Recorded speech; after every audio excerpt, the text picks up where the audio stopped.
qu'on trouve dans plusieurs mythes, particulièrement dans la mythologie grecque, dans la mythologie égyptienne et dans la mythologie chinoise.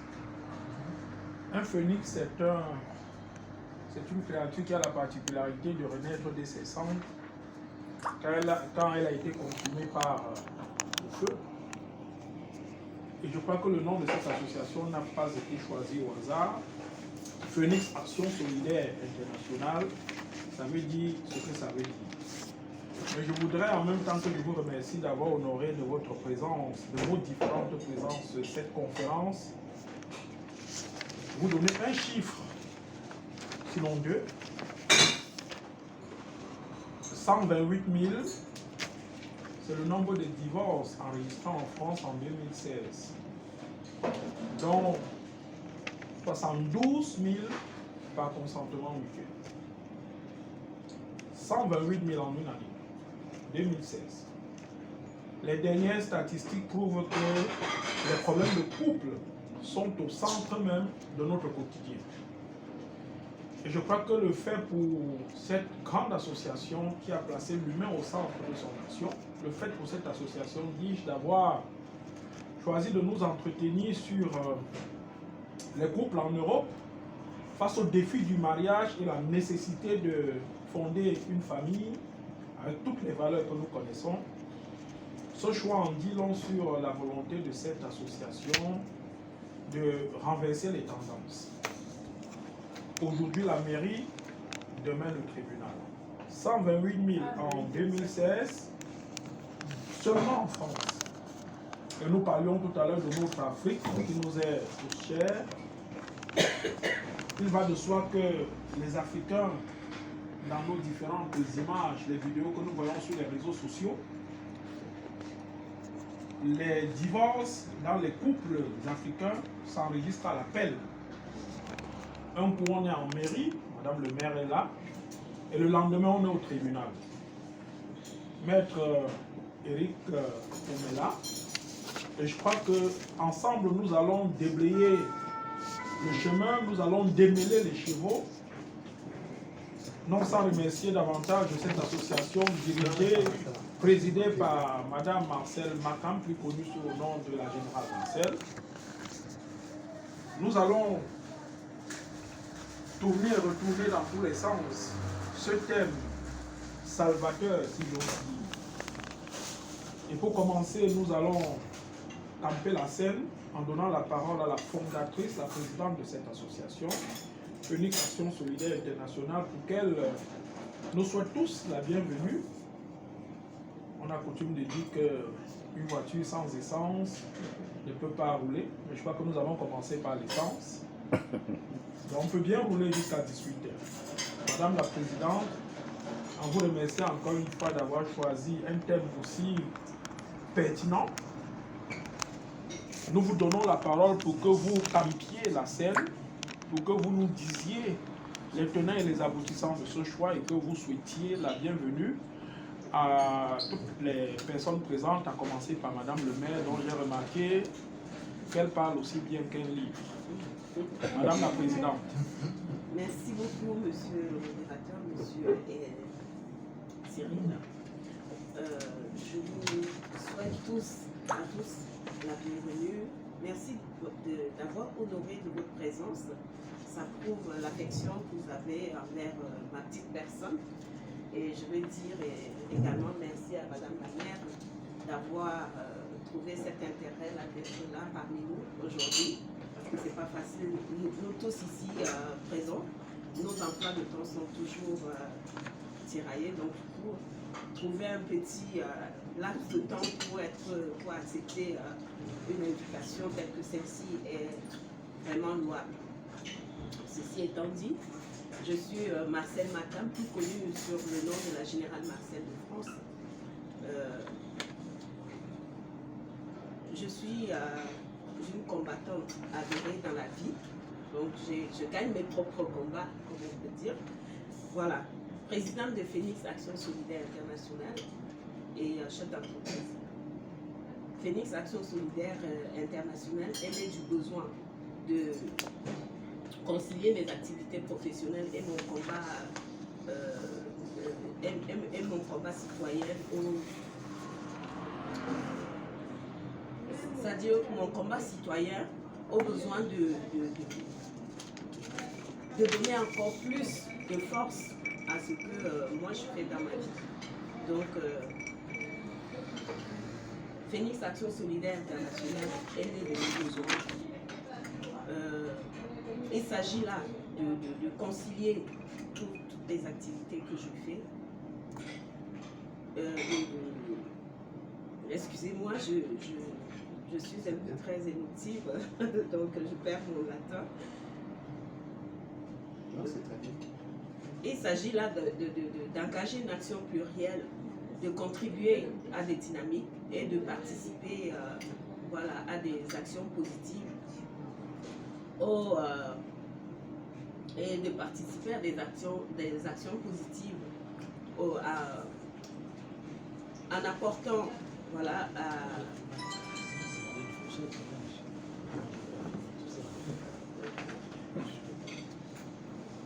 en participant aux actions positives au service des personnes en situation de précarité et des migrants, et d'une part, et des femmes africaines et afro-descendantes en diaspora, tout en les aidant sur le plan administratif.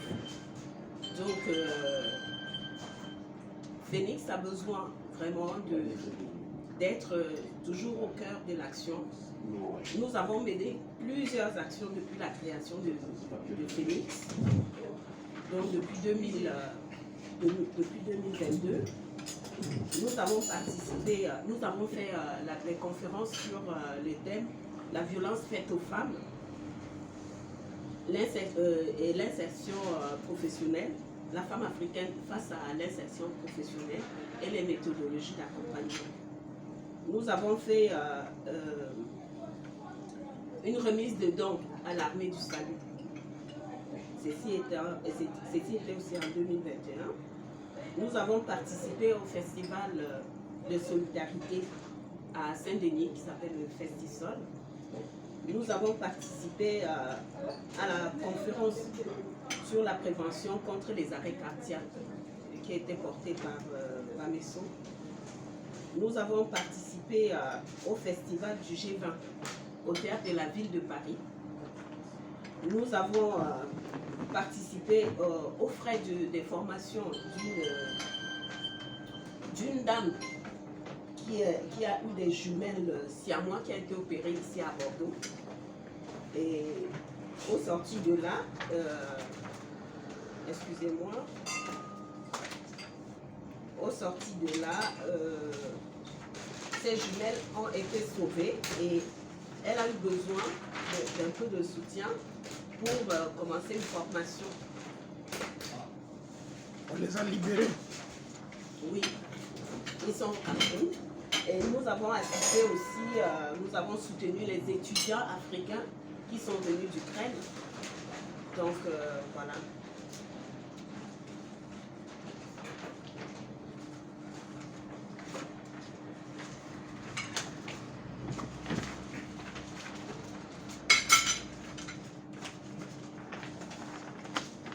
Donc nous avons fait plusieurs conférences, nous avons assisté à plusieurs débats aussi, nous avons assisté à plusieurs associations aussi pour l'année 2023. Donc j'ai oublié de vous présenter en même temps Oriane, qui fait partie aussi, enfin nous travaillons en synergie. Elle a aussi une association, je la laisserai se présenter tout à l'heure. Donc elles ont fait une conférence l'année dernière et elles m'ont invité comme panéliste. Donc elle lutte pour la paix dans le monde. Donc elle vous présentera plus amplement tout à l'heure. Donc il y a l'éducateur, M. Yves Jason, avec qui je travaille aussi également pour donner un peu de sourire à nos compatriotes. Donc ceci étant, je ne vais pas m'attarder sur toutes les actions que nous avons menées jusqu'ici et nous continuons d'arrache-pied avec les femmes de Phoenix à travailler pour voilà, donner un peu de sourire. C'est ça le Phoenix. le phénix qui renaît de ses cendres, donner un peu de sourire à nos compatriotes. Voilà. Merci beaucoup. Merci Madame la Présidente. Nous voyons à quel point cette association est une preuve qu'aux âmes bien nées, la valeur n'attend point le nombre des années. Que dis-je, aux associations bien nées, la valeur n'attend point le nombre des années pour prouver qu'elles sont promises à un bel avenir. Nous avons été très heureux de l'écouter, la générale Marcel, elle qui a eu, à travers cette association, l'opportunité de prouver que l'amour c'est un don de soi à autrui, dans l'oubli de soi-même, parce que tous les sacrifices qu'elle consent sont une preuve mathématique qu'à longueur d'année, elle s'investit pour le bien-être des autres. Penser aux autres en s'oubliant soi-même, il faut avoir une grandeur d'âme et d'esprit pour le faire. Nous l'en remercions une fois de plus, en même temps que nous souhaitons que l'un des principaux partenaires de cette grande association, n'est-ce pas, prenne la parole, parce que nous savons tous, même si la mairie d'Aubervilliers n'en parle pas, nous savons combien cette mairie est aux côtés de l'association Phoenix Action Solidaire Internationale. La preuve en est que Madame le maire est là encore aujourd'hui, et par sa seule présence, elle donne des couleurs à cette rencontre, elle la rehausse de façon particulière. Nous l'en remercions en même temps que nous lui donnons la parole pour qu'elle dise combien, déjà quelle est sa vision des actions posées par cette association avant que nous n'entrions vivement dans ce sujet qui concerne les couples en Europe face aux défis de la famille et la volonté, n'est-ce pas, de durer véritablement en couple. Ce n'est pas toujours chose facile. Madame le maire, nous vous souhaitons la bienvenue, vous êtes la bienvenue et nous vous donnons la parole pour par quelques mots. Vous nous disiez comment est-ce que vous vous engagez aux côtés de cette grande association et comment vous voyez son avenir et son développement. Encore une fois, merci d'être là, madame. Merci de me donner la parole. Encore une fois, bonjour à tous. Merci de nous faire l'honneur de nous visiter à Aubervilliers, ville de monde, ville avec tellement de nationalités qu'on se croirait parfois à l'aéroport. Aujourd'hui, je sais que par vos différentes nationalités, je confirme cette vocation qui est celle et la nôtre, d'être une capitale de la culture et surtout de la culture populaire. Nous faisons la promotion aussi de la culture urbaine. Nous sommes actuellement dans un restaurant du quartier de 4 chemins à Villette, dont je suis l'élu de quartier, parce qu'avant d'être des grands penseurs et des politiques locales, nous sommes des habitants du quartier.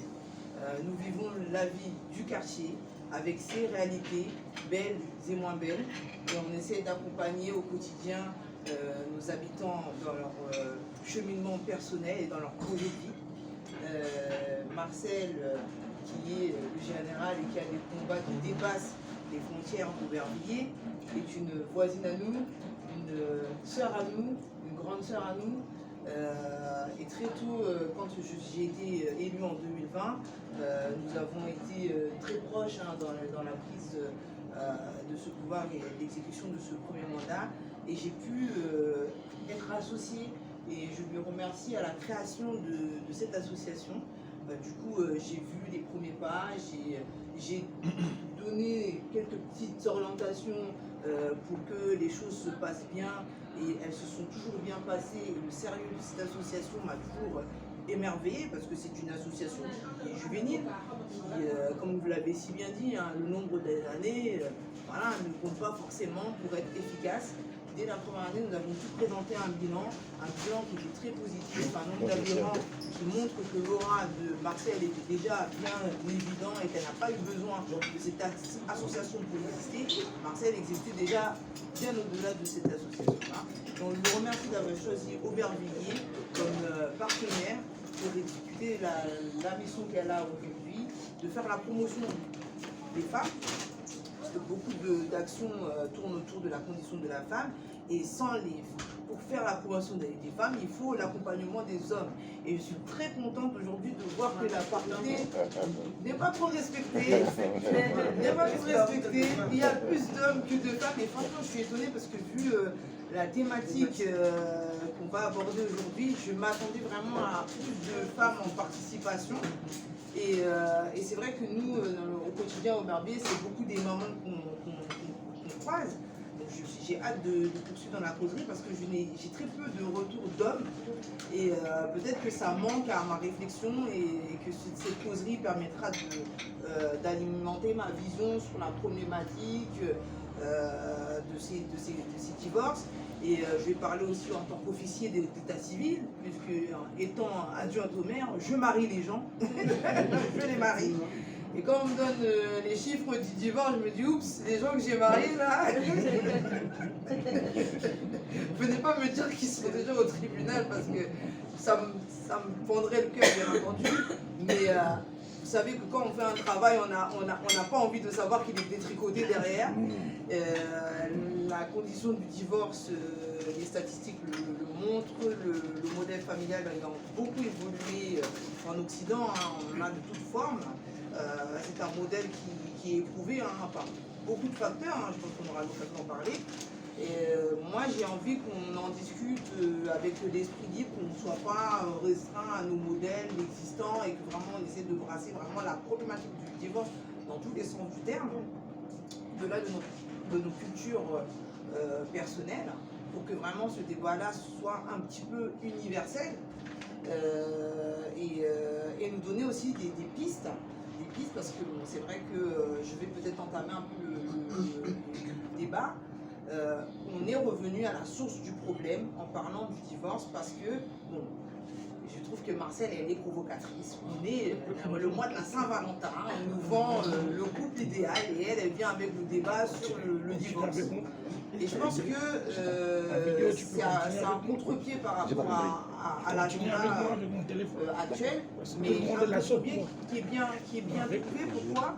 Parce que comme par hasard, cet événement commercial qui est la Saint-Valentin est quand même un des événements où les gens se posent pour se poser la question: quelle est leur situation? Quelle est leur situation matrimoniale? Quelle est leur situation de couple? On se pose la question.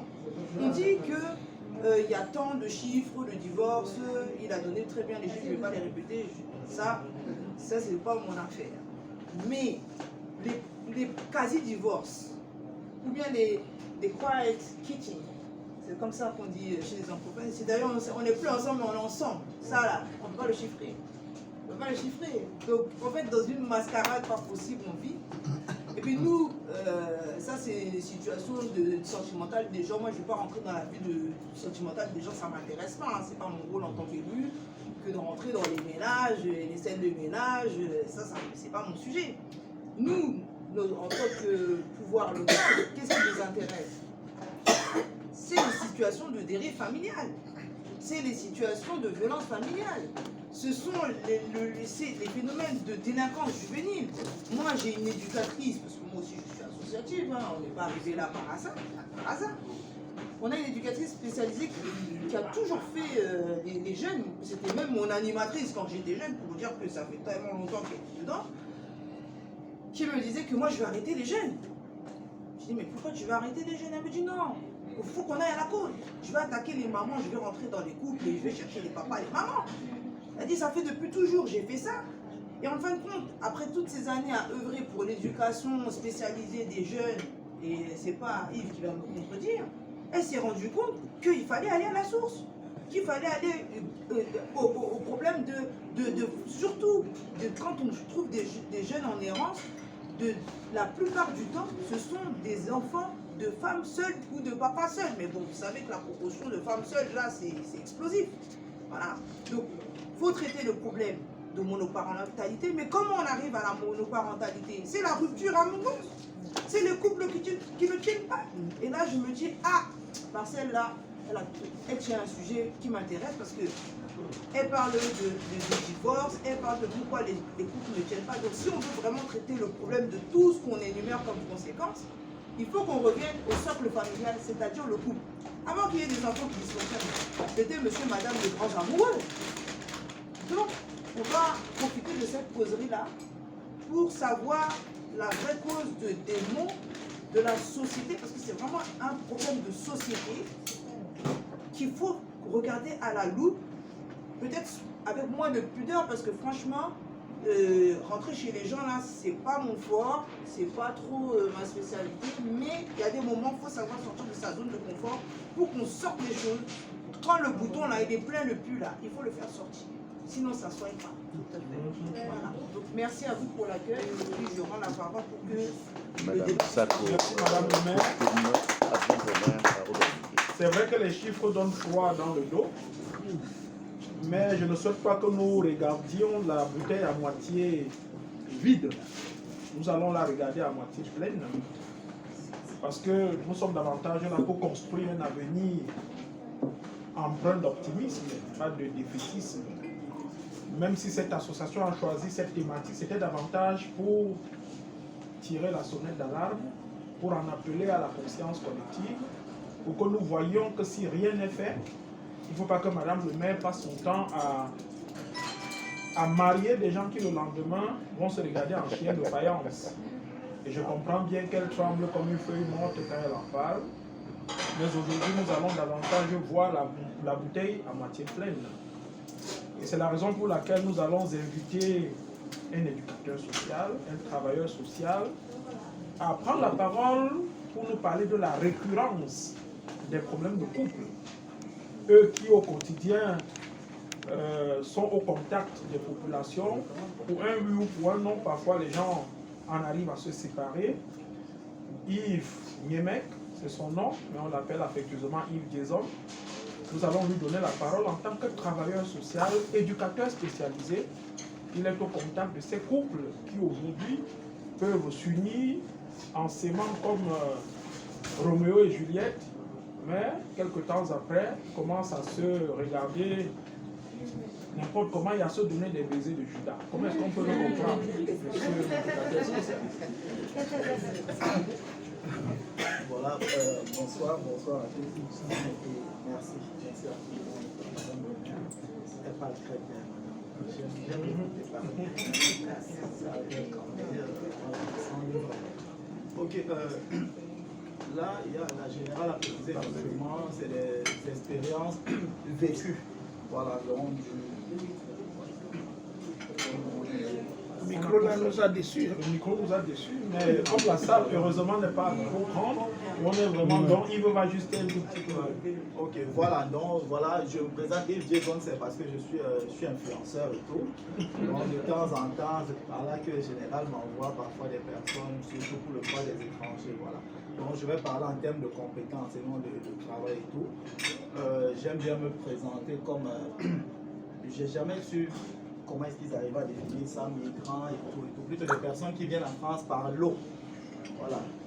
J'aime bien, voilà, il y a quelques années, je suis arrivé par la Libye.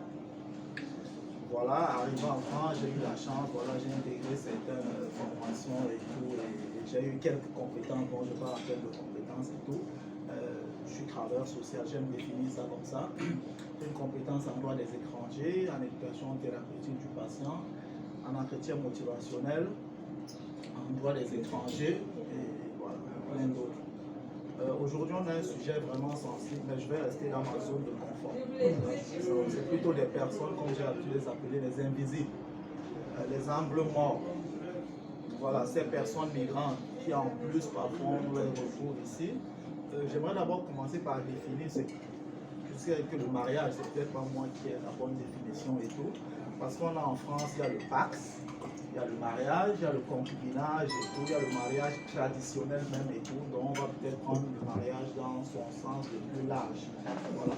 Donc on a ces personnes-là qui, en plus d'être en situation irrégulière et tout, ont des problèmes de couple, ont des problèmes de mariage.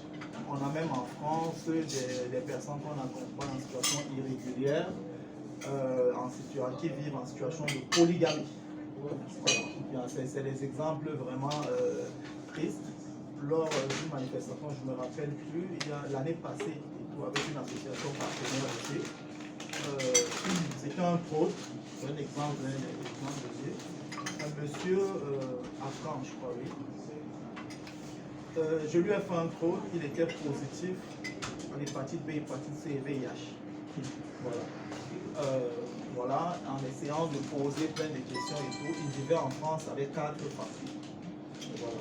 Dans une situation comme celle-là, il fallait déjà, c'était très très difficile déjà de lui annoncer le test positif, surtout au VIH et tout. Ça a pris beaucoup de temps, après il fallait le manager, voilà, lui expliquer et tout. Et finalement, j'ai pu entrer en contact avec ces 4 femmes qui étaient aussi positives. Donc vous pouvez imaginer le truc. Voilà, donc les situations comme celle-là, je vais prendre quelques cas qu'on va développer. Donc je vais rester dans le sujet, comme j'ai dit, des personnes migrantes, des personnes en situation de grande vulnérabilité, parce que c'est ça même la philanthropie du Félix et tout. Donc les personnes en grande vulnérabilité qui, en plus d'avoir des problèmes, parfois des pathologies chroniques, ont des problèmes de régularisation et ont des problèmes de couple. Voilà, comme Madame le maire l'a si bien expliqué, voilà, le débat il est vraiment pas au niveau des enfants. Aujourd'hui, on l'a vu, c'est au niveau du couple. Parce que c'est la grande majorité, le grand pourcentage des enfants qui font la dose du couple, soit ils habitent avec leurs enfants, avec eux et tout.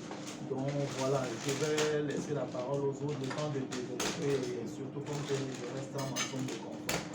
Merci. Merci beaucoup. Merci. Vulnérable. Je me permets de me lever parce que pour moi c'est un moment grave. J'aurais pu le faire avant de donner la parole à Madame le maire, mais exceptionnellement j'ai souhaité que quelqu'un vous vole la vedette et vous comprendrez pourquoi.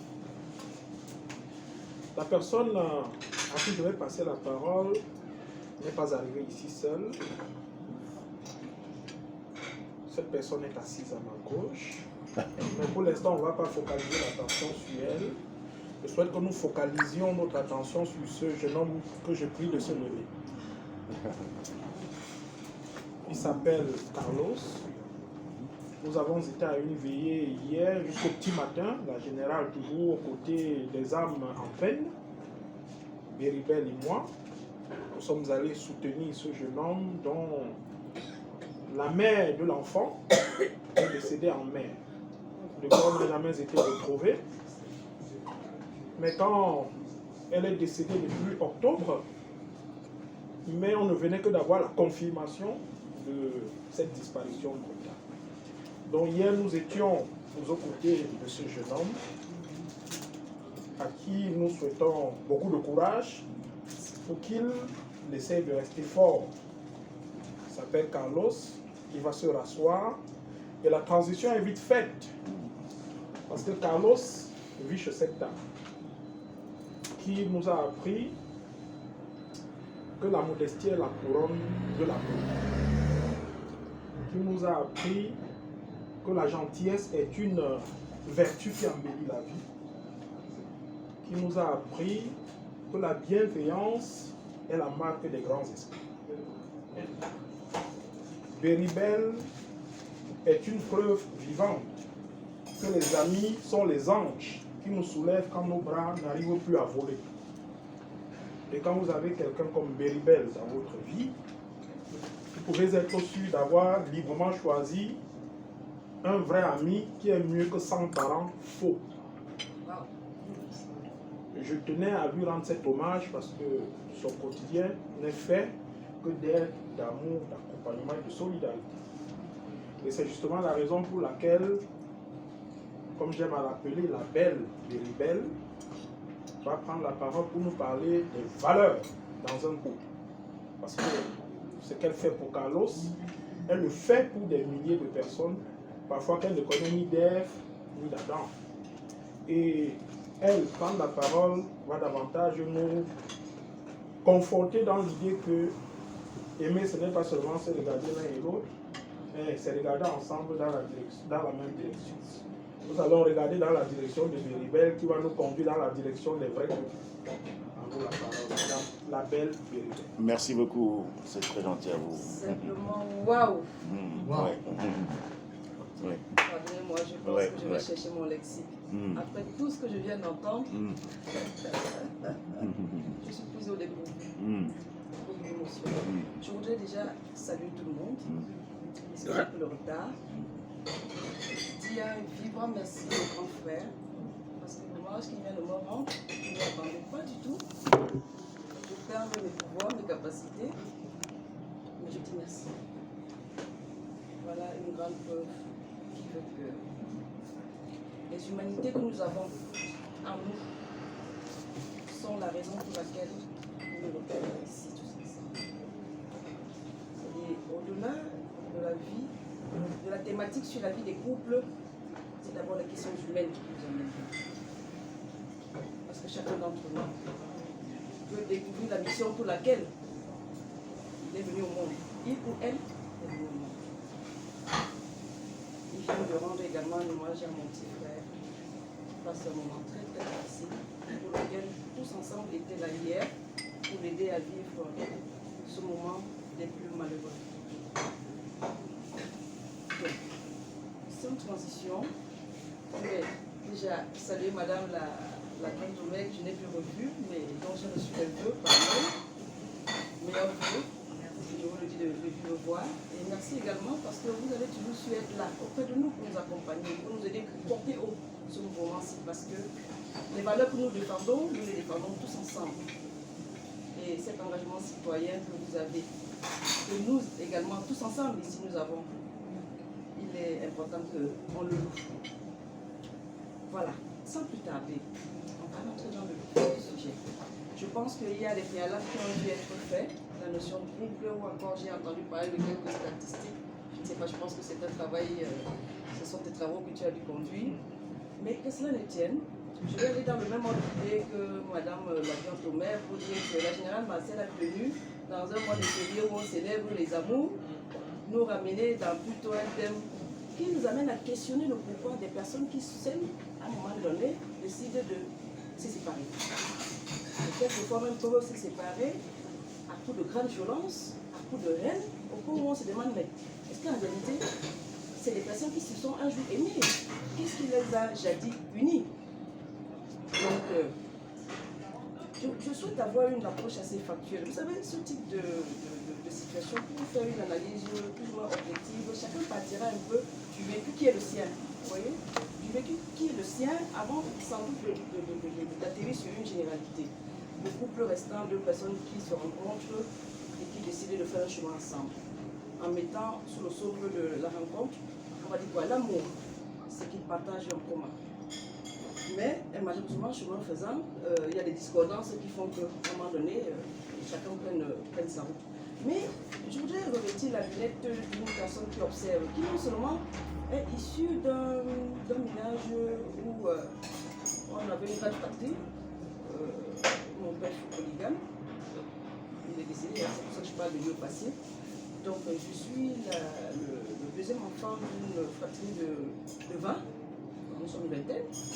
Et donc très tôt, je comprends que, en réalité, pour perpétuer l'humanité, il était sans doute bon que les femmes donnent naissance à plusieurs enfants. Et étant dans ce ménage qui était un ménage polygame, et de la manière dont nous avons été élevés, j'ai régulièrement compris mon père dire que la véritable richesse était humaine d'abord. Il s'agissait de faire beaucoup d'enfants. Et quand on a fait beaucoup d'enfants, on a arraché le pouvoir véritablement sur, comment dirais-je même, la métaphysique la plus négative même de la vie. Parce qu'en réalité, on est en vie, on meurt. Et la manière la plus probante de prendre sa revanche sur la vie, c'est la perpétuer en donnant la vie. La perpétuer en donnant la vie. Et donc, je ne comprenais pas pourquoi ma mère, qui était une première femme, qui avait déjà fait les enfants, il ne s'arrêtait pas là et il allait prendre d'autres femmes encore. Et quand on lui posait la question, il disait, mais mon père lui seul, nous on était une centaine. Pourquoi moi je vais m'arrêter simplement à 5 enfants? Ma mère à l'époque, elle avait 4 enfants déjà, mais ça n'a pas empêché d'aller reprendre d'autres femmes.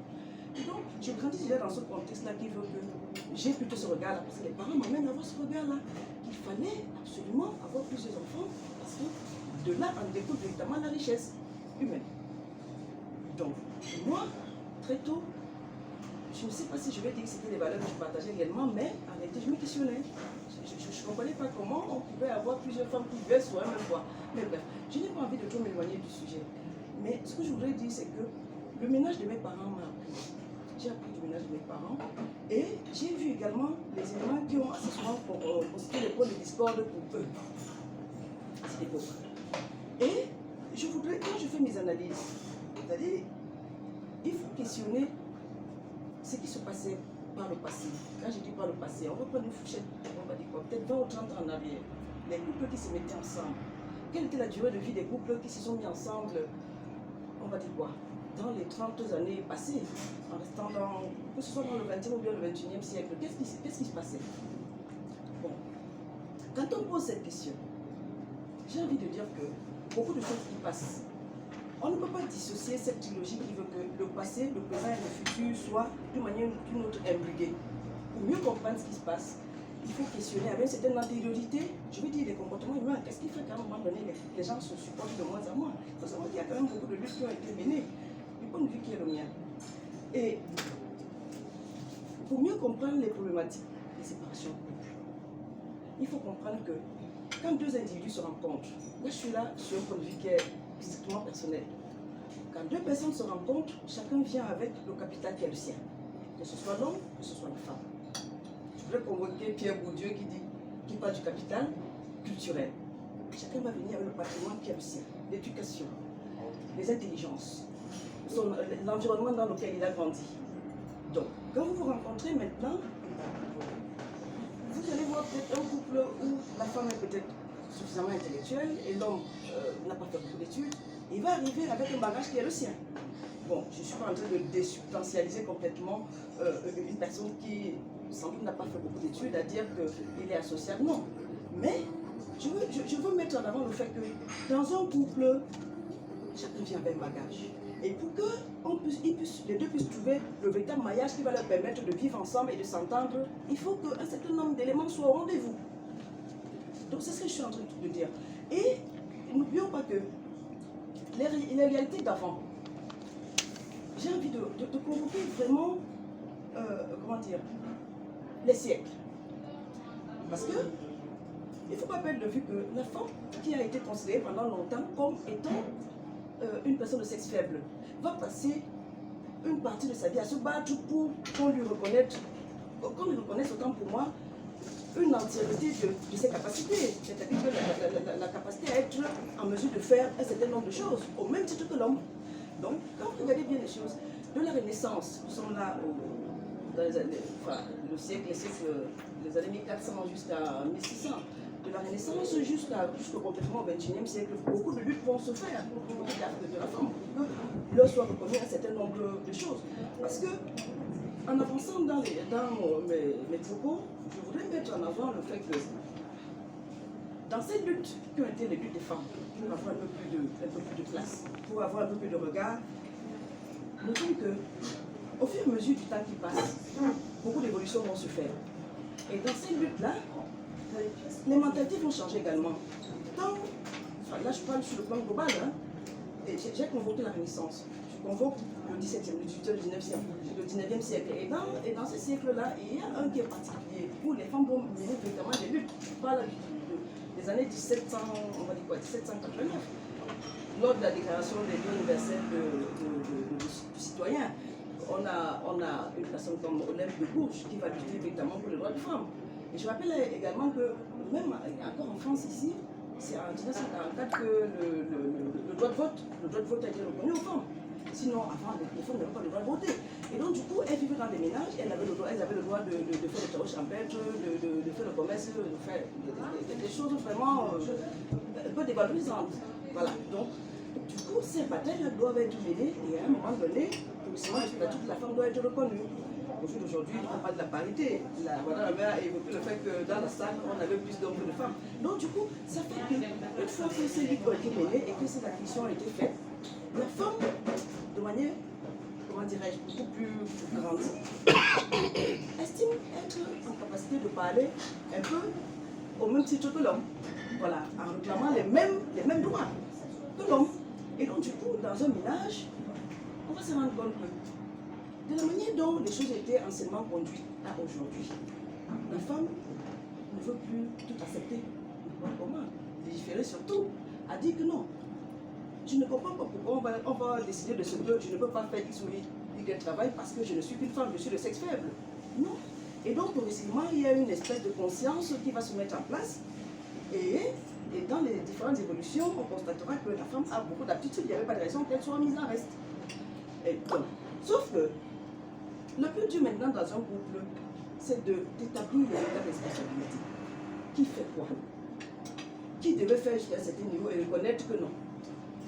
Ma limite doit s'arrêter à ce niveau-ci là, parce que je dois garder la place de femme. Qui met vraiment le pantalon dans la maison? C'est toute la problématique. Et donc, maintenant, pour revenir sur le thème central, les questions du divorce, pourquoi les couples s'insupportent aujourd'hui? Je ne sais pas dans les statistiques du genre ce qu'il a abordé en réalité, mais on constate que de plus en plus, un couple sur deux. Tiens. C'est-à-dire qu'un couple sur deux divorce. Si vous regardez les pourcentages, on est carrément au-dessus de. Oui. Si vous regardez les statistiques de l'INSEE, je ne sais pas quelles étaient les sources.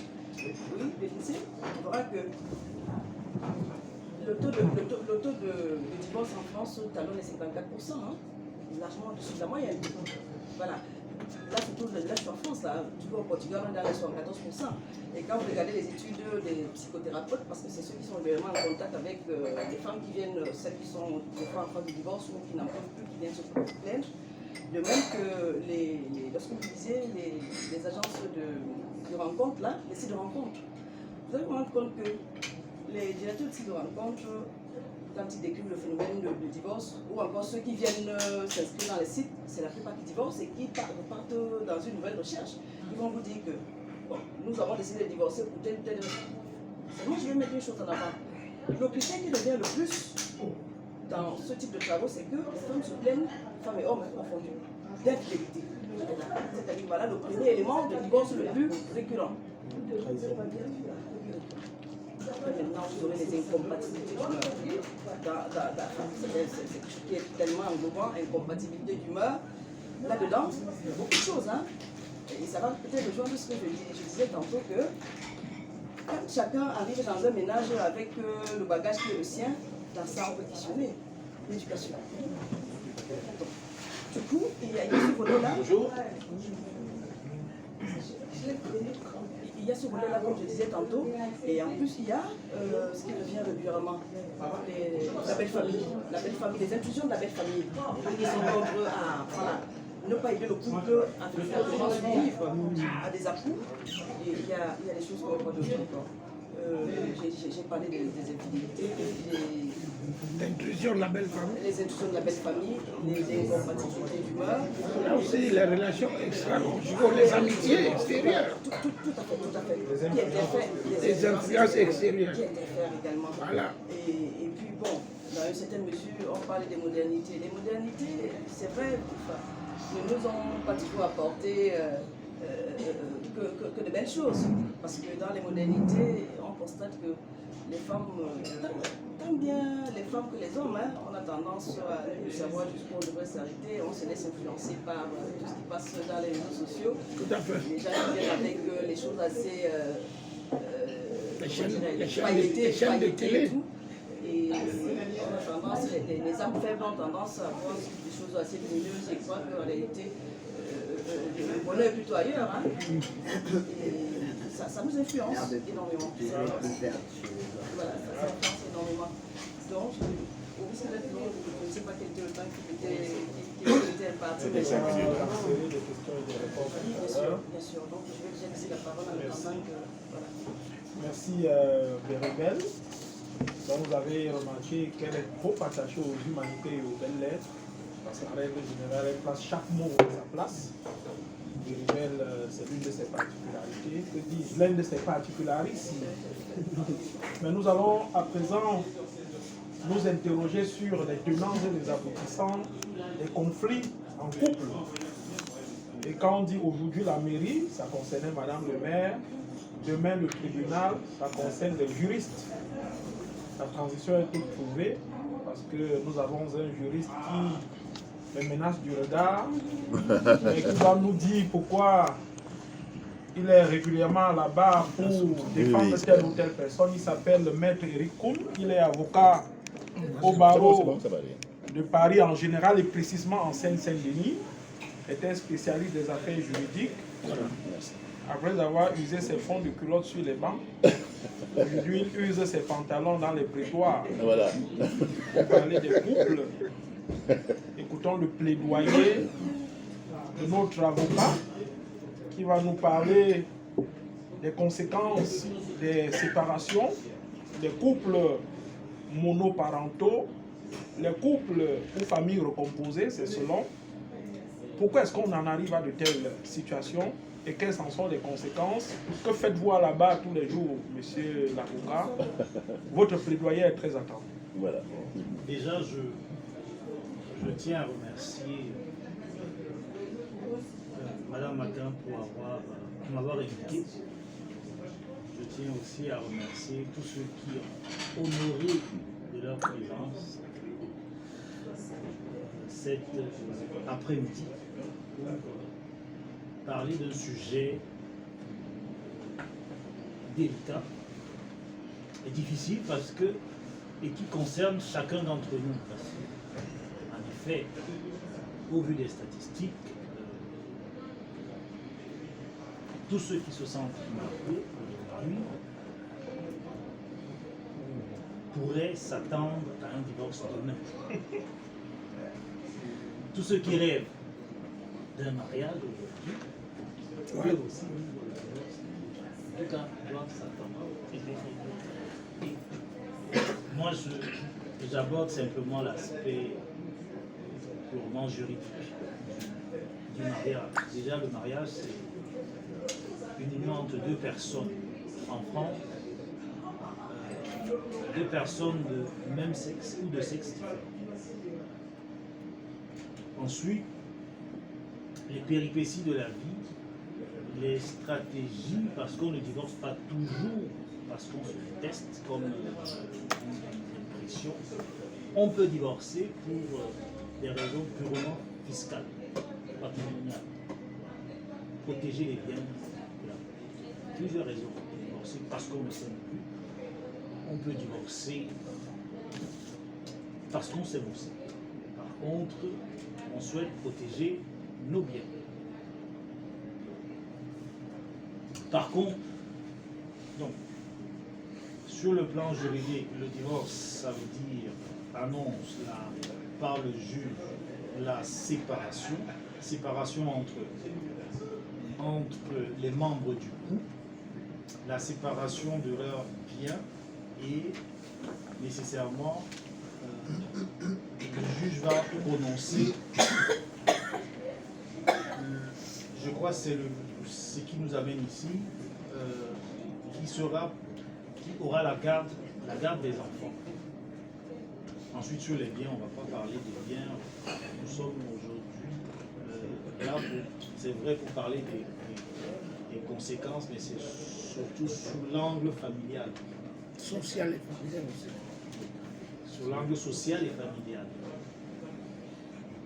Je ne peux aborder que les conséquences, mais ce serait intéressant de faire une incise aussi sur les difficultés qui amènent parfois les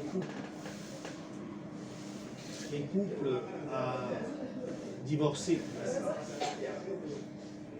Comme on est entre personnes d'origine africaine en général, certaines raisons peuvent amener les personnes d'origine, en tout cas sont récurrentes. C'est les difficultés d'intégration, le chômage d'un parent ou des deux peut aussi entraîner le divorce, les aides reçues de l'administration sont aussi un facteur important. La CAF. Oui, c'est très important. C'est très important. Qui contrôle en général, ce sont ceux qui contrôlent les ressources financières, notamment les aides apportées par l'État. Et donc, j'ai parlé des aides, des facteurs qui peuvent entraîner. Ensuite, sur les conséquences, la séparation entre les parents, entre les enfants. Et j'aurais souhaité aussi aborder, pour terminer, en attendant les questions, la solitude existentielle que vivent en général les enfants qui sont les futurs parents. C'est-à-dire la solitude, la déstructuration de ceux-ci. Avant d'aborder de me retrouver ici, j'ai discuté pendant longtemps avec la présidente, Madame la Présidente, sur les quelques séjours qui varient de passer dans des centres, dans des maisons d'arrêt où je défends les jeunes. Malheureusement, ils sont remplis en majorité, sinon à plus de 90% des jeunes d'origine africaine. Et souvent, ce sont les jeunes qui sont issus de familles divorcées, sinon de familles monoparentales. Alors, que faire? La question reste ouverte. Merci beaucoup, maître. Parole d'un avocat dont l'expérience est avérée et qui a toujours été là chaque fois que l'association Phoenix Action Solidaire a bien voulu le convier à de tels échanges, à de telles causeries. Maître Eric Poum, que nous remercions encore d'être venu, et je crois que tout à l'heure, pour ceux qui ont encore quelques zones d'ombre, on va lui poser des questions qu'il se fera fort, n'est-ce pas, de répondre. Je voudrais également dire que j'ai écouté tout à l'heure Pape prendre la parole avec beaucoup de finesse et de pertinence quand nous parlions de l'Afrique. Je crois que tout à l'heure, il aura l'occasion d'intervenir. Mais avant toute chose, je voudrais vous dire que nous avons la chance d'avoir parmi nous quelqu'un qui a le nom le plus long au monde. Ah bon? Je vous dis le nom le plus long au monde. Ah. Oui. Avez-vous jamais vu un nom qui contienne 17 lettres? Non. Même en Russie, on ne voit pas de tel nom. Pas de tiret, pas de point. Non. Pourtant, la personne est parmi nous.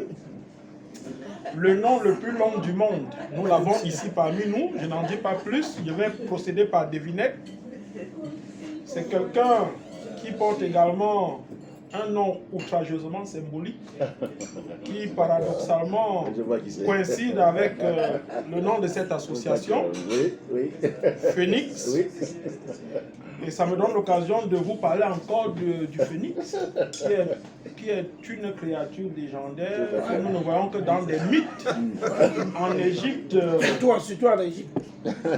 en Chine et chez les Grecs, il y a ces caractéristiques quand on parle du phénix.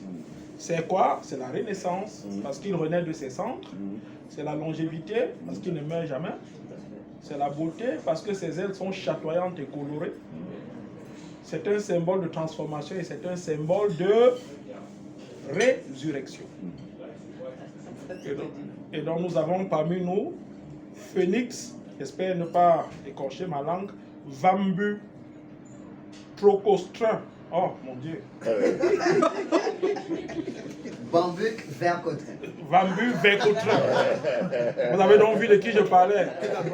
Et du coup, c'est un consultant psychopraticien qui a eu la chance de travailler aux côtés d'un immortel qui est parti sans parti. Kalala Omotunde. Ils ont travaillé pendant longtemps ensemble. Lui, il est coach. On parle souvent de coach en développement personnel. Non, lui, il est coach d'avant-garde relatif à l'intelligence du corps. Saviez-vous que notre corps peut être intelligent? Il passe sa vie à travailler sur le bien-être des hommes. Et donc, comme nous avons fait le constat des couples qui sont en disgrâce, il est clinicien également sur les bords. nous allons dans la première clinique parce que nous en avons 2 ici aujourd'hui. Et la première, c'est celle de notre psycho-praticien, l'homme ayant le nom le plus long au monde, Phénix Bambuk Vercotren. Voilà. 17 lettres. Merci. Vous avez la parole. Merci beaucoup. Ben, je suis très touché par cette introduction, cette présentation à mon égard. Je suis en même temps très heureux d'être ici, d'être venu pour participer à cette causerie, invité par Madame la Présidente qui porte, dont l'association porte en fait le nom de Phénix. Ce nom, c'est un nom qui a une lourde charge, je dirais, en tout cas dans l'histoire, parce que le Phénix traverse toute l'histoire de l'Égypte. Il faut savoir, parce que j'entendais parler un petit peu de l'Afrique, et on parle beaucoup des communautés, de ce qui s'est passé, en fait, de la mésentente qui existe entre des personnes de notre communauté. Mais il faut savoir qu'à une certaine époque, la communauté africaine qui habitait dans un pays qu'on appelait Tamérie a régné 40 siècles sans partage. C'était un empire sur toute l'humanité. Donc il y avait notamment des écoles de vie. On sait d'ailleurs que beaucoup de gens venaient aux bibliothèques d'Alexandrie ou aux écoles de vie d'Alexandrie. Des gens venaient de partout dans le monde, hein, de l'Europe, de l'Afrique, de partout, pour étudier en Égypte. Et l'Égypte a régné sur le monde pendant presque 40 siècles, ça ne s'est jamais vu au monde. J'étais à l'école, en cours avec un anthropologue français au Collège de France, c'est ce qu'ils disent, que ça n'existe nulle part au monde. Aucun empire au monde n'a régné aussi longtemps sur tout le monde. Donc il faut aussi que nous, en tant que de notre communauté, qu'on comprenne le pourquoi du comment. C'est-à-dire pourquoi maintenant, aujourd'hui, on a cherché à diviser, pourquoi l'action a été aussi sanglante vis-à-vis de la communauté noire. Parce qu'il y a déjà eu un impact par le passé que les gens ont tendance à oublier ou une histoire qu'on a cachée aux gens. Donc il faut vraiment prendre en compte tout ça. On va jusqu'à dire que les anciens Égyptiens étaient des Noirs, mais pas comme les Noirs d'aujourd'hui. Donc bon, évidemment, ça a un sens parce que les anciens Égyptiens étaient des sacerdotes de la nature. Ça veut dire qu'ils étudiaient la nature. Donc ils étaient à l'école de la nature. Aujourd'hui, nous, dans notre communauté, nous ne sommes pas à l'école de la nature, nous sommes à l'école d'une société que d'autres personnes nous ont mise et nous chapeautent pour nous conduire selon leurs projets. Mais on n'est pas à l'école du projet de la nature. Donc on vit dans la terre, on vit sur terre, mais on est complètement déconnecté en quelque sorte de la terre, du lieu d'où nous vivons. Donc je faisais cette petite parenthèse. Bon, je vais revenir sur la problématique d'aujourd'hui. La problématique d'aujourd'hui parle si j'ai bien compris, des couples qui se font et qui se défont. Bon, ça c'est une chose naturelle que les choses, enfin, qu'on s'assemble et qu'on se sépare. Ça fait partie d'un processus naturel. Je veux dire, c'est pas quelque chose qui n'a pas lieu d'être. Quelque chose qui obéit aussi à des lois. Puisque bon, moi, par rapport à Omutunde, qui s'occupait du phénomène historique, moi je m'occupe de l'histoire des phénomènes, c'est-à-dire les lois qui président au fait qu'un phénomène puisse se matérialiser. Bon, donc il y a beaucoup de... je vais beaucoup me référer au symbolisme, c'est-à-dire au langage naturel, pour expliquer des bases fondamentales sur l'amour, sur cette science de l'amour, puisque l'Égypte était un pays, le mot Taméri qui signifie, en fait, qui est le nom de l'ancienne Égypte, signifie le pays de l'amour. Il faut que les gens ils sachent ça, que le seul pays au monde qui a été appelé Taméri, donc le pays de l'amour, c'est l'Égypte. Voilà, donc l'empire de Couche, l'Éthiopie, en fait, c'est ça, c'est l'Égypte. Donc le nom Égypte a été, c'est les Grecs qui ont donné ce nom à Taméri, au pays de l'amour. Donc dans un pays de l'amour, on enseigne l'amour. Donc on enseigne les lois de l'amour. Donc en fait, il y a beaucoup de choses, par exemple, pour essayer de dire des petites choses basiques. Hein. On a l'homme et la femme, donc je vais essayer de prendre des symboles qui relèvent de la nature. L'homme symbolise, on va dire, l'homme symbolise l'autorité, c'est-à-dire le ciel. L'homme peut être assimilé à la graine, c'est-à-dire à l'essence. Et la femme symbolise le pouvoir, c'est-à-dire la terre, le pouvoir de conception, le pouvoir de faire. D'ailleurs, dans l'ancienne Égypte, ce qu'on appelle le Muntu, on dit le pharaon, mais le pharaon c'est un nom donné. Mais Muntu, c'est l'homme par excellence. Alors l'homme par excellence, c'est pas un homme ou une femme, c'est un homme-femme qu'on appelait Muntu. C'est pour ça qu'il y a eu une confusion et qu'on a donné le nom de pharaon, qui est un nom aussi qui vient